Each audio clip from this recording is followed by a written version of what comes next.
Okay, so this is 5-7 part 2, again dividing whole numbers by decimals. So after the previous lesson, I thought it might be important to give you this language to put into your journals with some examples. So if I have an expression where I'm multiplying a whole number by a value, I'm making it larger. So as an example, if I'm working with, say, 4 times 30, and I'm multiplying by a whole number, 30, I'm going to get something greater. I'm going to get 120. So that's a greater value or a larger value. Okay? Now, if I'm multiplying it by a decimal, then it's going to get smaller. For example, let's do it the other way. Let's say I'm multiplying 0.4. So there's my decimal times 30, which is a whole number. It's going to be less than 30. So I'm going to have 12 or 12.0. Okay? So you can see how when I multiplied by a whole number, it got way bigger. But when I multiplied by a decimal, my value, the initial, the 30, it went down. It's now less. If you can relate this back to, there was a fractions lesson where when we were multiplying by a fraction greater than 1, our second factor increased. So then the same thing is true with division. They're not always the same. So let's say I have 30 divided by, let's say, 5. It's going to make it smaller. So I get 6. So my 30 is smaller. Now it's 6. I took 30, I divided it into 5 groups, it got smaller. There's 6 in each group. But if I divide by a decimal, if I have 30 divided by, let's say, 5/10, it's going to be 6. And if you think about that work we did yesterday of dividing by the decimal was the same as multiplying by the whole number, then that makes a bit more sense. So, excuse me, I have the hiccups all of a sudden. So you can see how it got larger. I went from 0.5 to 6. I would make sure that you wrote all that down, the words and the examples. All right, so if I have 6 divided by 3/10, then I can look at that a few different ways. I could look at it like this in a standard way. And let's do that one first. I don't know if you've ever been told this. I don't think you have. But your divisor cannot have a decimal. Let's write that down. Divisor cannot, I hope you're writing, have a decimal.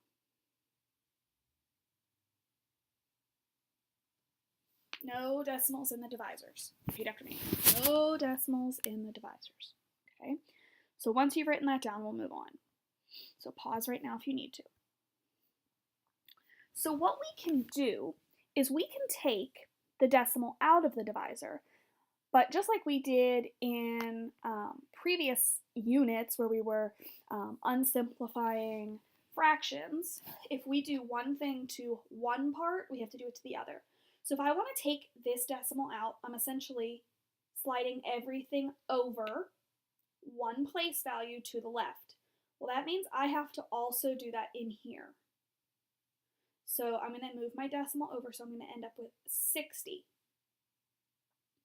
And in a minute, I'm going to show you why this works. But now I have 3 into 60, or 60 divided by 3. So 3 goes into 6 2 times.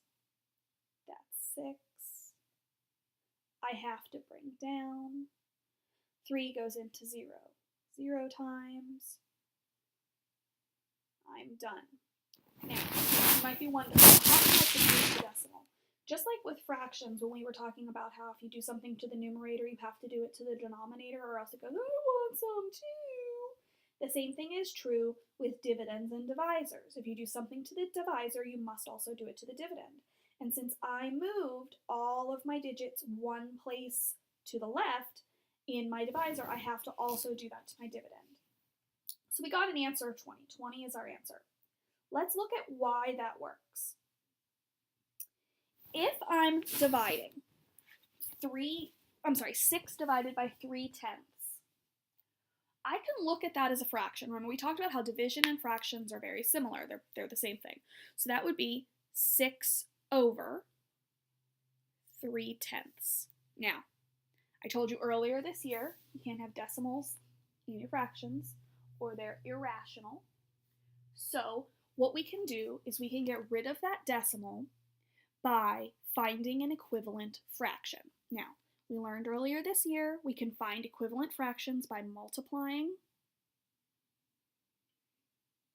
by a version of 1. Spelled version wrong.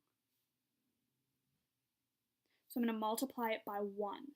Now, I can use any version of 1. So what I'm going to do is I'm going to take that 1 away. We know that all fractions are a version of 1 if the numerator and the denominator are the same. So since I want to get that decimal out of my denominator, I'm going to multiply. I want to move that decimal over 1 place, right? So what I'm going to do is I'm going to multiply by 10 over 10. Because that's the same as 1, since they're the same, right? The numerator and the denominator are equivalent. So that's the same thing as multiplying by 1. And when I do that, I'll get 60 over 3. Because when I multiply by 10, everything's going to shift over 1. Same thing here, okay? So then I can just divide. 3 goes into 60 20 times. And that's the same answer that we got over here. So let's review what we did. And let's go ahead and write down the steps, okay? So the first thing we did was we wrote it as a fraction.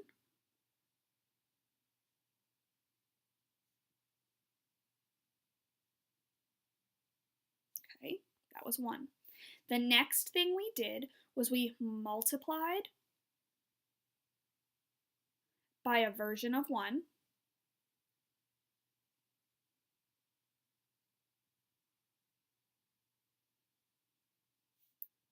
To find an equivalent fraction.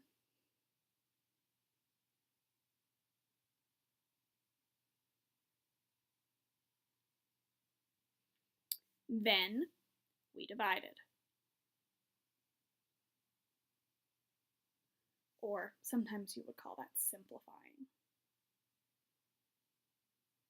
Okay, that's what we did in this version. Okay, now in this other version, now I want to make sure you write this down, so pause and write this if you need to. In this other version, the first thing we did was we multiplied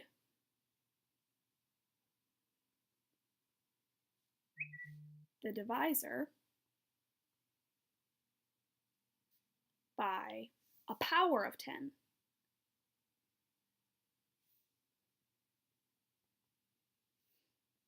To remove the decimal.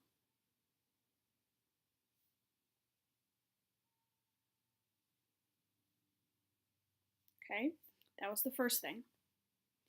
Then we multiplied the dividend by that same power of 10.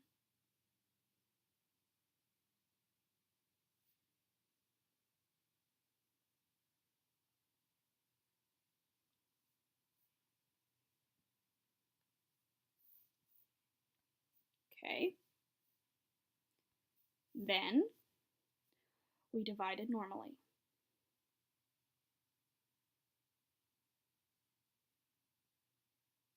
So those are the two different methods that we used.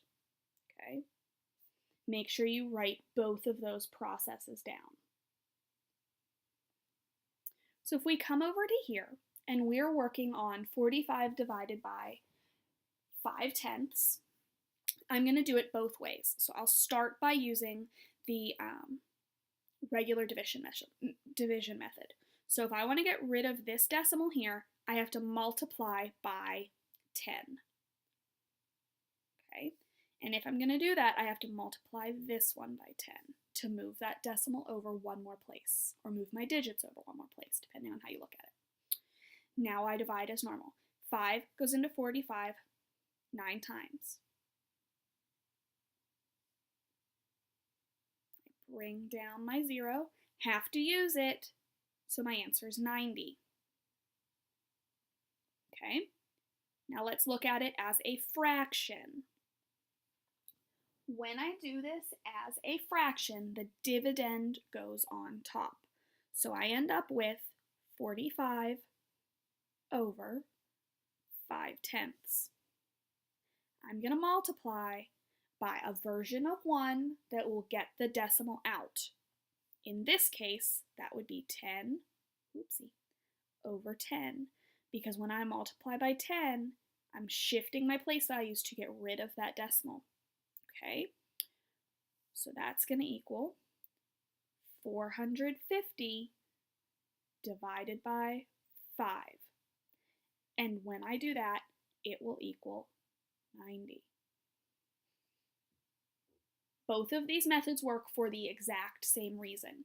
When I'm moving this decimal here and moving it here, what I'm doing is I'm multiplying them both by 10. Let's look at this one. Again, I have a divisor with a decimal. Can't have a divisor with a decimal. So I'm going to multiply it by 10.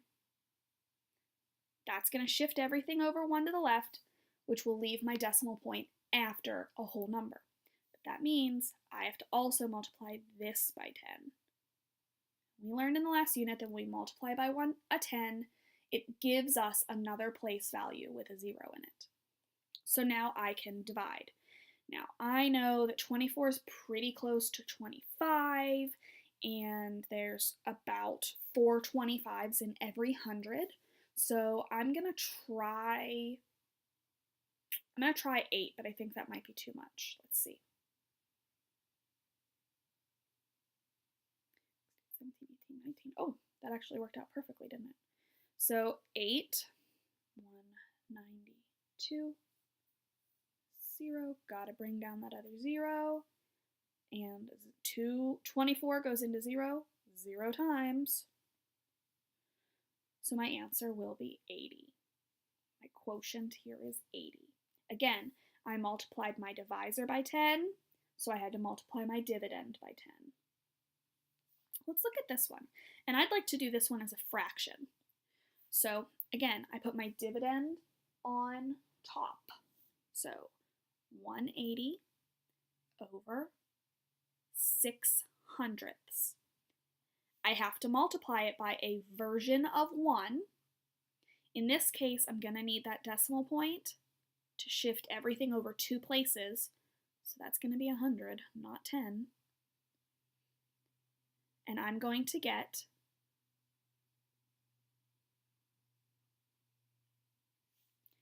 18,000 over 6, or 18,000 divided by 6. I know that 6 goes into 18 3 times, and it will go into each of those zeros no times. So my answer will be 3,000.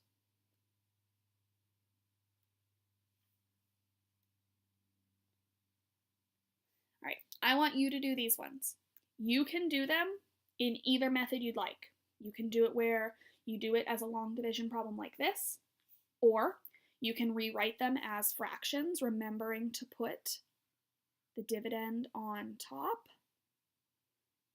and show me what version of 1 you're multiplying by. Look at me, I'm already helping you out again. Goodness. And then figuring it out. You can do it either way, or you could do some using the long division method and some using the fraction method. Either way, but you've got to do them all. I will see you tomorrow.